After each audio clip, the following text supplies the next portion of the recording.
اللہ رب العزت نے جہاں ایک بندہ مومن کو بے شمار اپنی نعمتیں عطا فرما رکھی ہیں، لاتعداد اپنے کرم فرما رکھے ہیں، ان بڑی بڑی نعمتوں میں سے ایک نعمت باپ کی صورت میں بھی ہوتی ہے اور ایک بہت بڑی نعمت ماں کی صورت میں بھی ہوتی ہے۔ بندہ زندگی کے اندر مختلف دور سے گزرتا ہے، ماحول کی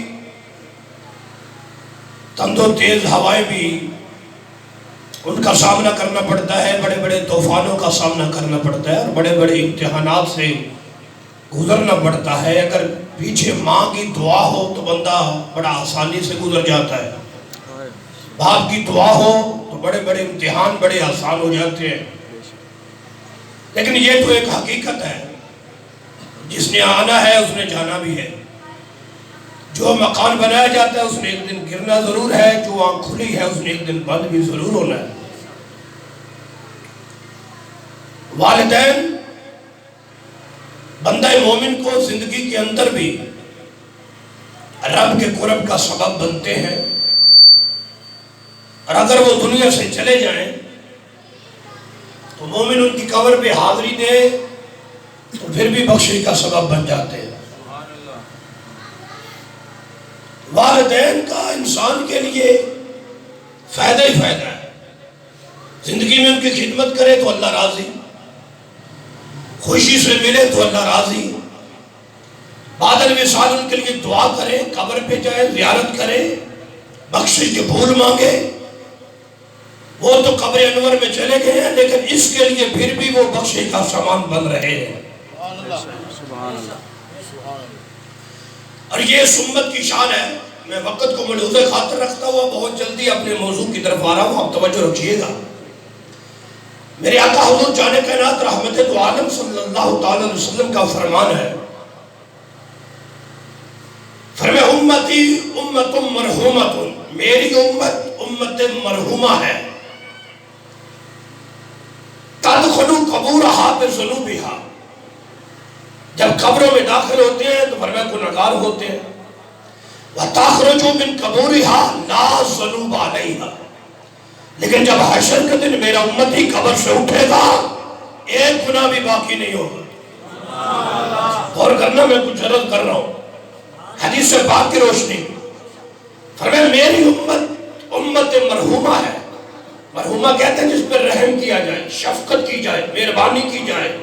فرمایا میری امت کی یہ شان ہے کہ یہ امت امت مرحومہ ہے، تدخلوا قبورہا بذنوبہا، قبروں میں داخل ہوتے ہیں تو گناہگار، حشر کے دن اٹھیں گے لا ذنوب علیہا، ایک گناہ بھی باقی، بولو نہ یار، ایک گناہ بھی باقی۔ اللہ والوں کی بات نہیں ہے، مجھ جیسے گناہگاروں کی بات ہو رہی ہے کہ یہ زندگی میں گناہ کر بیٹھیں گے، چلے جائیں گے دنیا سے، قبر میں پہنچیں گے گناہوں کے ساتھ، اٹھیں گے لا ذنوب علیہا، کوئی گناہ باقی نہیں ہے۔ اب سوال بنتا ہے، آپ پوچھ سکتے ہیں جلالی صاحب قبر میں جا کے یہ نماز پڑھتا رہا ہے تو نہیں، روزہ رکھتا ہے جی نہیں، قبر میں جا کر صدقہ و خیرات کرتا ہے جی کوئی کام کر ہی نہیں سکتا، تو پھر یہ مٹے کیسے ہیں؟ گناہ کیسے مٹ گئے؟ اب قبر میں گیا تھا، گناہگار تھا، نہ نماز پڑھی ہے، نہ روزہ رکھا ہے قبر میں، نہ قبر میں حج کر سکتا ہے، نہ کعبے کا طواف کر سکتا ہے، نہ سیدوں کی خدمت کر سکتا ہے، نہ صدقہ و خیرات کر سکتا ہے، نہ حقوق اللہ عباد، نہ حقوق العباد، تو یہ گناہ کیسے مٹ گئے؟ میرے آقا فرماتے ہیں یمحص عنہا باستغفار المومنین لہا، یہی تو میری امت کی شان ہے، ایک دنیا سے جاتا ہے باقی اس کے لیے ہاتھ اٹھا کے بیٹھتے ہیں، ان کی دعا کے صدقے رب سارے گناہوں کو معاف فرما دیتا ہے۔ کیا شان ہے اس امت کی، کیا مقام ہے اس امت کا۔ فرمایا ایک دنیا سے جاتا ہے باقی اسے بھول نہیں جاتے، کل کے نام پہ، دسواں کے نام پہ، چہلم کے نام پہ، سالانہ ختم، ماہانہ ختم، روزانہ ختم، یہ اس کے لیے دعائیں استغفار کرتے ہیں، ان کی دعا کے صدقے رب سارے گناہوں کو معاف فرما دیتا ہے۔ شان دیکھیں، اس امت کا مقام دیکھیں، اور دعا اللہ فرماتا ہے اجیب دعوت الداعی اذا دعان، تم جب بھی مجھے پکارتے ہو تو میں اس کا جواب دیتا ہوں، جب دعا کرتے ہو میں دعا قبول کرتا ہوں، میں جواب دیتا ہوں۔ یہاں سے بھی ہمیں ایک نقطہ مل گیا ہے کہ اللہ نے قید کوئی نہیں لگائی، جب چاہو مانگو، سبحان اللہ، جنازے سے پہلے مانگو، جنازے کے بعد مانگو، جنازے کے اندر مانگو، کون میں مانگو، تسوا میں مانگو، چینوں میں مانگو۔ رب نے کوئی پابندی لگائی نہ رب نے لگائی ہے نہ رب کے رسول نے لگائی ہے، اور کسی دی اسی منتے کوئی نہیں، کیونکہ شریعت کا پابند تو یا رب فرماتا ہے یا رب کے محبوب فرماتے ہیں، تو وہ فرماتے ہیں جب چاہو مانگو۔ تو یہ جب چاہو میں جنازے کے بعد بھی تو چاہو ہے کہ نہیں، کہ چاہو ختم ہو گیا ہے؟ تو جب چاہو، اللہ فرماتے ہیں جب چاہو مانگو۔ یہ سنت کی شان ہے، دیکھو بندہ گناہگار ہوتا ہے، بعد والے دعا مانگتے ہیں، رب سارے گناہوں کو معاف فرما دیتا ہے۔ اللہ اکبر کبیرہ، غور کرنا ذرا، میرے آقا فرماتے ہیں قیامت کا دن ہوگا، ایک بندہ قبر سے اٹھے گا، میدان معاشر کی طرف چل رہا ہے، یتبع الرجل یوم القیامت من الحسنات امثال الجبال۔ قیامت کے دن بندہ قبر سے اٹھ کے معاشر کی طرف چلا ہے، اچانک مڑ کے پیچھے دیکھے گا تو میرے آقا فرماتے ہیں اس کے پیچھے پیچھے نیکیوں کے پہاڑ چل رہے ہو، چھوٹی موٹی نیکیاں نہیں، پہاڑوں جتنی نیکیاں۔ تو بڑا حیران ہوگا، بڑا تعجب کرے گا، یا اللہ اے میری کمائی ہے، میری تو زندگی دی کتاب میرے سامنے، اس کتاب دا ہر باب میرے سامنے، میں تو ایڈا بڑا کوئی عمل ہی نہیں کیتا جس وجہ تو آج نیکیوں کے پہاڑ ملتے۔ اللہ فرماتا ہے تیرا تعجب ٹھیک بنتا ہے، یہ تیرا اپنا عمل نہیں، تو یا اللہ پھر نیکیوں کے پہاڑ کہاں سے آئے ہیں؟ پر میں باستغفاری والدک لکا، تو دنیا سے چلا گیا تھا، تیرے بعد تیرے بیٹے نے تیرے لیے بخشش کی دعا مانگی ہے، رب نے دعا قبول کر کے نیکیوں کے پہاڑ عطا فرما دی ہے۔ اور کریں ذرا، جس کے لیے ایک بیٹا دعا مانگے اس کے لیے تو نیکیوں کے پہاڑ ہیں، تو جس کے لیے اتنے بیٹھ کے مانگے، توجہ کریں نا ذرا، جس کا ایک بیٹا دعا مانگے تو نیکیوں کے پہاڑ، تو جس کے اتنے بیٹھ کے مانگے، اور جس کے نواسے حافظ قرآن بھی ہو، عالم قرآن بھی ہو، ساری زندگی مصطفیٰ کا دین پڑھے، دین پڑھائیں، سوچو تو صحیح رب اس ماں کی قبر پہ کتنی رحمتوں کا نزول فرمائے گا۔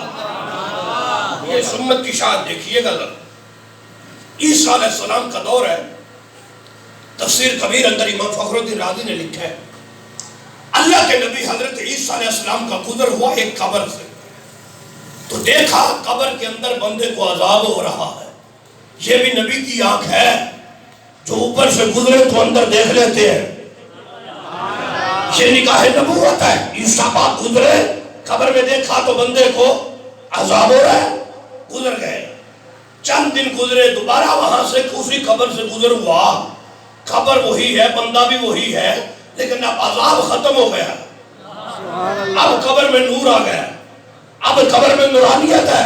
این جگایا جب پتر حسنین ہے، پتر اکھاں کھول کے تے نیندر آئی، جاگ کے بیٹھ، سبحان اللہ کہہ دو ذرا پیار نہ کرو، حاضر رہیے گا، بڑی اہم گفتگو آپ احباب سے کر رہا ہوں، جاگ کے بیٹھے تھوڑا سا، اتنی گرمی میں بھی نیند آ جائے طالب علمہ دے کمال ہے بھائی، چلو سبحان اللہ کہہ دو پیار نہ ذرا ایک بار، حاضر رہنا، میں نکتہ دے رہا ہوں، دیکھا دوبارہ گزرے تو عذاب، بولو نا یار عذاب کوئی نہیں ہے، قبر میں نور آ گیا ہے، قبر میں روشنی ہے، قبر میں چاندنی ہے۔ عیسیٰ علیہ السلام نے 2 رکعت نماز پڑھی ہے، دعا کرتے ہیں یا رب بندہ وہی ہے، قبر وہی ہے، پہلے گزرا تھا یہ عذاب میں تھا، اب گزراؤ تو یہ تو جنتی ماحول میں ہے، قبر میں نور آ گیا ہے، قبر میں بڑی نورانیت ہے، تو یہ کیا وجہ ہے؟ اللہ فرماتے ہیں پیارے عیسیٰ جب یہ بندہ دنیا سے گیا ہے تو یہ اپنے گناہوں کی وجہ سے قبر میں پکڑا گیا، عذاب میں مبتلا ہو گیا گناہوں کی وجہ سے، اور اس کے دنیا سے جانے کے بعد اس کے گھر میں بیٹا پیدا ہوا ہے، اس کی گھر والی اہلیہ امید سے تھی اس کے وصال کے بعد بیٹا پیدا ہوا ہے، تو آج بیٹا تھوڑا بڑا ہوا ہے، تو اس کی ماں نے اس کا ہاتھ پکڑا ہے چلو مدرسے، یہ بھی مائیں ہوتی تھی جو بچوں کو مدرسے لے جاتی تھی، قاری صاحب کے پاس مکتب میں چلو، دین سیکھو۔ تو اللہ کے نبی حضرت عیسیٰ علیہ السلام نے رب کی توحید کے جام پلائے ہیں۔ جو آپ دین لے کے آئے ہیں، جو کتاب لے کے آئے ہیں، اس کا درس سیکھو، اس کی تعلیم سیکھو۔ تو بچہ مسجد میں آیا ہے تو قاری صاحب نے پڑھایا بسم اللہ الرحمن الرحیم، اللہ کے نام سے شروع جو رحمان بھی ہے رحیم بھی ہے۔ ابھی اس کو باپ کا نام نہیں آتا، دادا کا نام نہیں آتا، علاقے کے چودھری کا کوئی نہیں پتا، MLA MPA کا نام نہیں آتا، کہتا ہے اللہ کے نام سے شروع جو رحمان بھی ہے رحیم بھی ہے۔ لڑکھڑاتی ہوئی زبان ہے، ابھی بڑا کمزور لہجہ ہے، ابھی فصیح و بلیغ نہیں ہوا، بچہ ننھی زبان سے کہتا ہے تو رحمان بھی ہے تو رحیم بھی ہے۔ اللہ فرماتا ہے پیارے عیسیٰ، یہ بندہ گناہوں کی وجہ سے عذاب میں مبتلا تھا، جب اس کے بیٹے نے کہا نا تو رحمان بھی ہے سبحان اللہ، تو رحیم بھی ہے، اللہ فرماتا ہے فَاسْتَحِيتُ مِنْ عَبْدِي أَنْ أُعَذِّبَهُ بِالنَّارِ فِي بَطْنِ الْأَرْضِ فَوَلْتُهُ يَذْكُرُ اسْمِي عَلَى وَجْهِ الْأَرْضِ۔ غور کرنا، اللہ فرماتا ہے پیارے عیسیٰ میری رحمت کو حیا آتی ہے، اس کے باپ کو کیسے عذاب دے دوں جس کا بیٹا کہے تو رحمان بھی ہے تو رحیم بھی ہے۔ بولو جسے سمجھ آئیے میں کیا کہہ رہا ہوں، اس کو کیسے عذاب دے دوں، اس کے باپ کو جس کا بیٹا مجھے رحمان بھی کہے، جس کا بیٹا مجھے رحیم بھی کہے، میری رحمت کو حیا آتی ہے۔ غور کرو، یہ بچہ امتی ہے عیسیٰ نبی کا، سبحان اللہ، تو صرف پڑھی ہے بسم اللہ شریف، تو جو امتی ہو خاتم النبیین کا، اور پڑھے اللہ کا قرآن، اور اس قرآن کا ہو حافظ، اور اس قرآن کا ہو قاری، اور اس قرآن کا ہو عالم، سبحان اللہ، ماشاءاللہ، تو اس کے بڑوں کو اللہ کتنا اجر دے گا۔ سبحان اللہ، ماشاءاللہ، بات سمجھ آ رہی ہے کہ نہیں آ رہی؟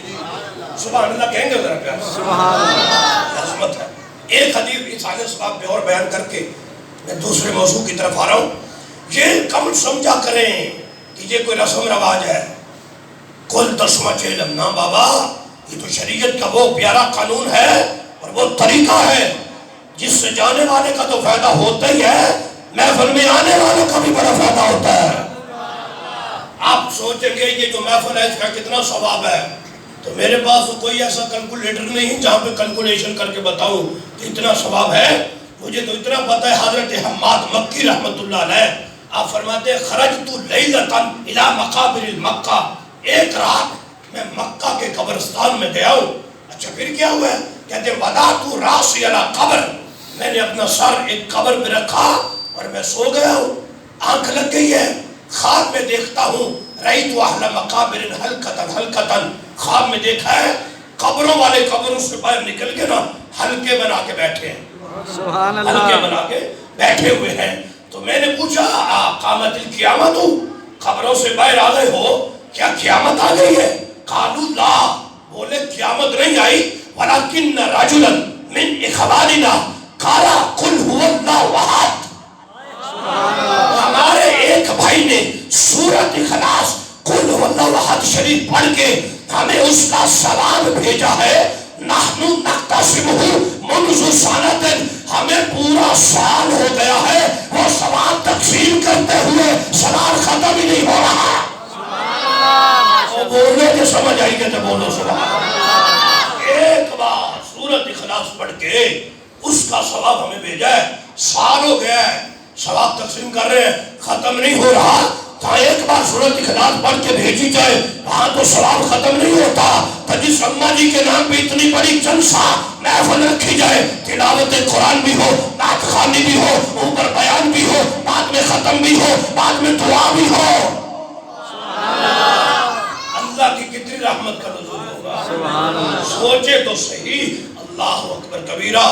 جن کے والدین اس دنیا سے چلے گئے ہیں انہیں بھول نہ جایا کرو، اپنے دعاؤں کا حصہ بنایا کرو، صبح شام مانگا کرو۔ میرے آقا فرمایا کہ مہنگائی ہے نا، ہر بندہ مہنگائی کی وجہ سے پریشان ہے، تو مہنگائی توڑ وظیفہ بتاؤں، سبحان اللہ، مہنگائی توڑ وظیفہ جو حدیث رسول میں ہے۔ میرے میرے آقا فرماتے ہیں اذا ترک العبد الدعاء للوالدین، جب بندہ والدین کے لیے دعا کرنا چھوڑ دیتا ہے نا، اللہ اس کے رزق کے دروازے بند کر دیتا ہے۔ اگر چاہتے ہو کہ رزق میں بھی برکت ہو، عمر میں بھی برکت ہو، ہر بندہ عمر بھی تو لمبی مانگتا ہے نا، مرنے کا ارادہ تو ساڈا ہے ہی کوئی نہیں۔ ہر بندہ یہ بھی چاہتا ہے عمر بھی لمبی ہو، رزق بھی ہو، تو بھائی جو وظیفہ مصطفیٰ کریم نے دیا ہے اس پہ عمل کرو۔ والدین زندہ ہے تو ان کی صحت کی دعا، دنیا سے چلے گئے ہیں تو ان کی بخشش کی دعا، رب عمر میں بھی برکت دے گا، رزق میں بھی برکت عطا فرما دے گا۔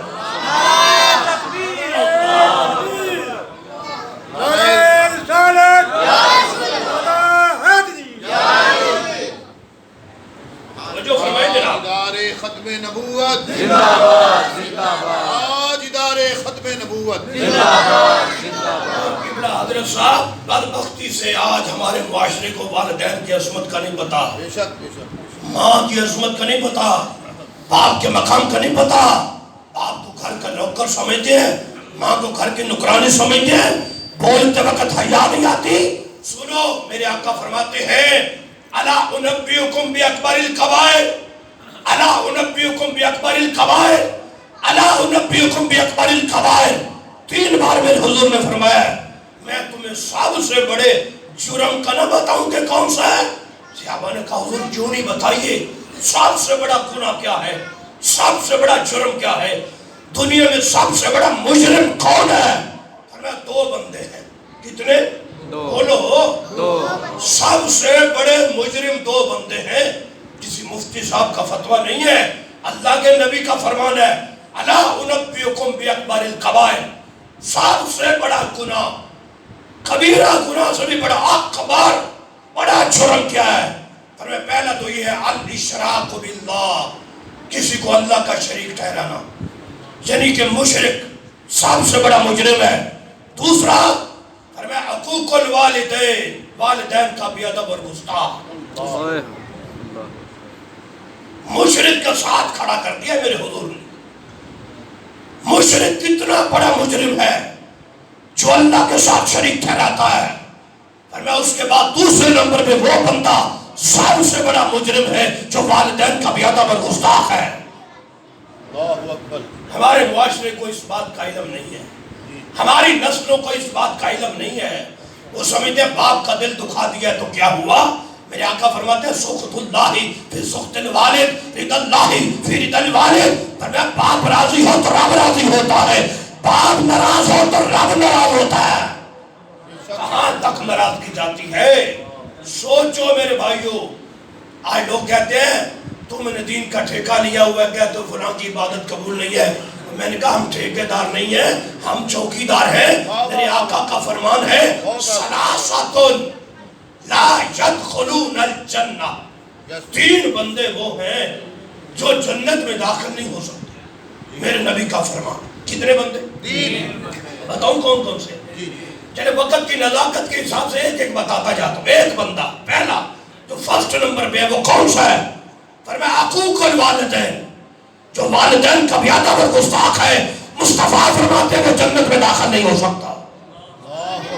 اور کریں ذرا، دوسری حدیث میں فرمایا ثلاثۃ، 3 بندے ایسے ہیں جن کا اللہ نہ کوئی فرض قبول کرتا ہے نہ کوئی نفل کرے گا، کوئی عبادت قبول نہیں کرے گا ان 3 بندوں کی، چاہے وہ ساری رات سجدے میں پڑے رہیں، عبادت میں رہیں، دن سارا روزے میں گزاریں، کعبے میں جا کے بھی عبادت کریں، اللہ نہ کوئی فرض قبول کرتا ہے نہ کوئی نفل۔ ان 3 میں سے بھی پہلا والدین کا بے ادب اور گستاخ ہے۔ اچھا آپ غور کر رہا تھا، اب ہمارے معاشرے کو یہ بتانے کی کیا ضرورت ہے؟ ہاں سبق تو ہمیں یہاں سے مل گیا کہ جب والدین کا بے ادب اور گستاخ جنت میں نہیں جا سکتا، چلو آسان کر دیتا ہوں، جب اپنی ماں کا بندہ گستاخ ہو تو جنت میں نہیں جا سکتا، تو سارے امتیوں کی ماں سیدہ عائشہ کا گستاخ کیسے جنت میں جا سکتا ہے؟ یہاں سے ہمیں سبق مل گیا ہے نا، جب باپ کا گستاخ جنت میں نہیں جا سکتا، ماں کا گستاخ جنت میں نہیں جا سکتا، تو سیدہ زہرا پاک کا گستاخ کیسے جنت میں جا سکتا ہے؟ بھائی جی کو سمجھ آ رہی ہے کہ نہیں آ رہی؟ یہ دین نے ہمیں کہاں سے سبق دیا ہے؟ باپ کا گستاخ، نہ کوئی عمل قبول ہے، نہ نماز، نہ روزہ، نہ حج، نہ زکات، اور مفتی کا فتویٰ نہیں ہے، فرمان ان کا ہے جو جنتی بنانے آئے ہیں۔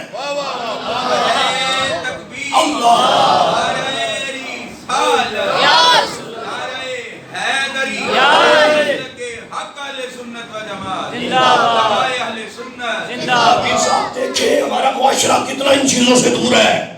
غور کریں ذرا، باپ کا گستاخ جنت میں نہیں جا سکتا، ماں کا گستاخ جنت میں نہیں جا سکتا، تو صحابی رسول کے کوئی بھی ادب ہو تو کیسے جنت میں جا سکتا ہے؟ مصطفیٰ کے صحابہ کا بھی ادب ہو، حضرت صدیق اکبر، فاروق اعظم، عثمان غنی، مولا علی، حضرت امیر معاویہ کو کوئی بھی ادب اور گستاخ ہو تو کیسے جنت میں جا سکتا ہے؟ کوئی بات جنتی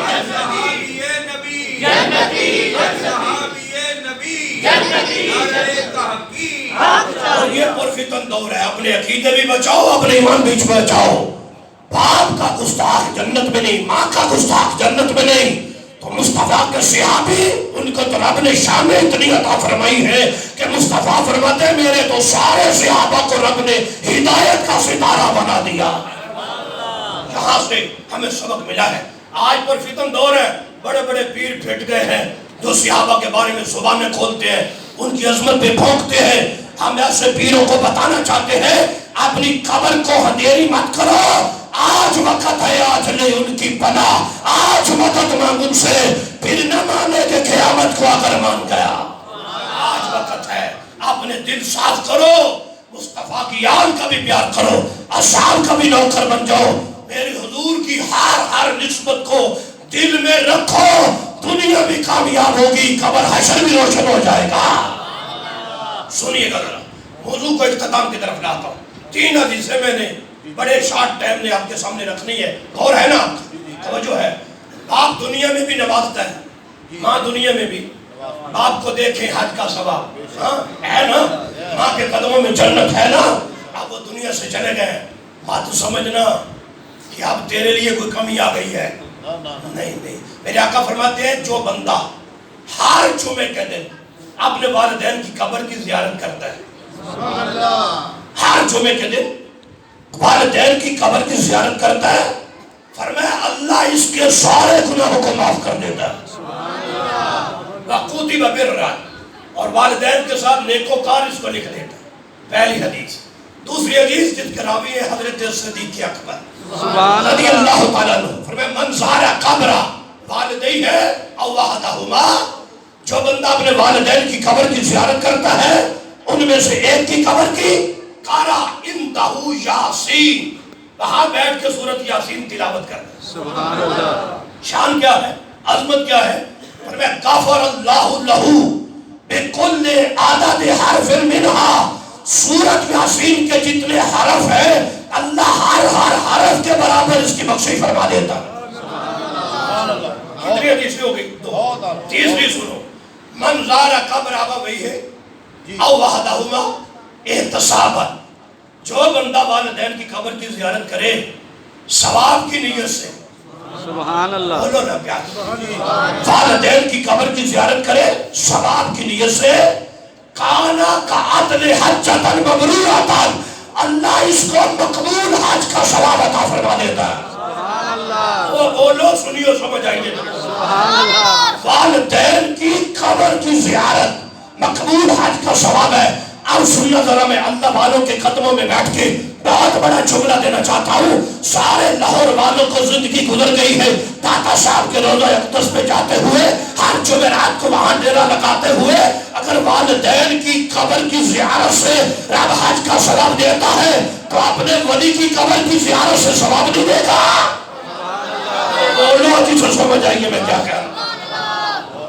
والدین کی قبر کی زیارت سے اللہ حج مقبول کا ثواب۔ اگلا جملہ سنیے گا، فرمایا جو کثرت سے زیارت کرے، کام پہ جاتے ہوئے بھی والدین کی قبر سے ہو کے جائے، ڈیوٹی سے آتے ہوئے بھی قبر سے ہو کے آئے، جمعے کو بھی جائے جمعرات کو بھی جائے، لنگ دیا ٹپ دیا واقعے میں چلو ابا جی دی قبر تے زیارت ہو جائے، اماں جی دی قبر تے زیارت، حدیث رسول ہے، فرمایا جو اکثر زیارت کرے زارت ملائکۃ قبرہ، جب یہ فوت ہوگا تو رب کے فرشتے اس کی قبر کی زیارت کو آئیں گے. اللہ کے فرشتے اس کی قبر کی زیارت کو. اللہ اکبر کبیرہ. یہ حضور کے امتی کی شان ہے. یار جیڑا والدین کی قبر کی زیارت کرے اللہ دی جو بخشش کر دینا ہے، تے جیڑا سنی لاہور تو چل کے مدینہ شریف چلا جائے قبر رسول کی زیارت کرے. میرے آقا فرماتے ہیں اتھے آنا تو آڈا کام ہے، جہنم تو چھڑانا مصطفیٰ آڈا کام ہے. انزار قبری وجبت لہو شفاعتی، میں اس کی شفاعت کروں گا. یہاں بھی ایک عقیدے کا جملہ دے کے میں بات کو ختم کرتا ہوں. ذرا ٹائم دیکھیے گا. سبحان اللہ کہیں گے پیار سے. حاضر رہنا ذرا، حاضر رہنا. آگے عصر کا ٹائم قریب ہے تو بہت گفتگو ہو گئی زندگی نہیں، تو پھر انشاءاللہ پیار سے بولو سبحان اللہ. عقیدے کی بات ابھی نقطہ آ گیا ہے، آپ سمجھ آئے تو پھر آپ بولنا ذرا، تو سمجھ نہ آئے تو کوئی بات نہیں ہے. فرماتے جو میری قبر کی زیارت کو آئے اس کی شفاعت میں کروں گا. بولو نا یار. اللہ سب کو لے جائے نا مدینہ شریف لے جائے. قبلہ شاہ صاحب کے میں دست مبارک کو چوم کے جملہ دیتا ہوں، سمجھنا ذرا. جو مصطفیٰ کی قبر کی زیارت کرنے آئے وہ تو جنتی ہوگا، تو جو صدیق و فاروق 15 صدی سے ساتھ لیتے ہوئے ہیں، 15 صدی سے حضرت بریلی کہتے ہیں محبوب رب عرش ہے، اس سبز قبہ میں پہلو میں جلوہ کا عتیقہ عمر کی ہے. شان ہے، عظمت ہے. اور میرے بھائیو، والدین کی قبر کی زیارت کو جائے نا اللہ بخش دیتا ہے، مقبول حج کا ثواب دیتا ہے. بندہ زیادہ زیارت کرے تو کل یہ فوت ہوگا فرشتے زیارت کو آئیں گے. غور کرنا میں کچھ کہنا چاہ رہا ہوں. یار قبر تے جا کے بندہ ابا جی نو نہیں دیکھ سکتا، مٹی دیکھنی. اما جی نو نہیں دیکھ سکتا، مٹی دیکھ